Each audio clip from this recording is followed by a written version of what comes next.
तुम्हाला मी सांगतो, अरे हे जाऊन हे गेले होते तिकडे, हे गेले होते लोटांगण घालून आले आणि म्हणाले मला वाचवा आणि पुन्हा पलटी मारली आणि म्हणून यांचे प्रमुख पण गेले आणि तिकडं म्हणाले आम्ही युती सरकार स्थापन करू, इकडं आल्यावर पलटी मारली आणि या बीजेपीच्या देवेंद्र फडणवीस, गिरीश महाजन, प्रवीण दरेकर, आशिष शेलार या 4 लोकांना जेलमध्ये टाकणार होते.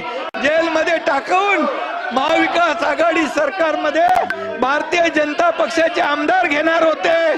त्यावेळेस मी यांचं नाव मोडलं, यांचा टांगा पलटी करून टाकला. यांचे प्रमुख पण मोदी साहेबांना जाऊन भेटले, मला माफ करा. मोदी साहेबांना भेटले, मला म्हणाले आम्ही पुन्हा येतो. इकडे येऊन पलटी मारली. तुम्ही पण गेले होते. तुम्हाला जेव्हा नोटीस आली तेव्हा तुम्ही गेले होते आणि तुम्ही म्हणाले मला याच्यातून सोडवा. नंतर सुटल्यावर तुम्ही पलटी मारली. ही मला गोष्ट माहित आहे आणि म्हणून सांगतो तुम्हाला, आम्ही जे केलं ते खुलेआम केलं.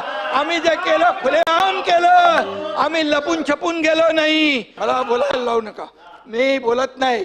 मी कधीही कमरेच्या खाली वार करत नाही. मला सगळं माहित आहे. अंडी पिल्ली सगळी माहित आहे. कोण कुठे गेला, कशाला गेला हे मला माहित आहे. हा एकनाथ शिंदे ज्यांनी केलं, खुलेआम केलं. मी तुमच्या पक्षप्रमुखांना सांगितलं होतं तुम्ही आता शिवसेना आणि भाजप युती करा. मी मुख्यमंत्री होणार होतो. 5 वेळा सांगितलं. का मुख्यमंत्री पदाच्या खुर्चीमध्ये एवढा मोह झाला? का झाला?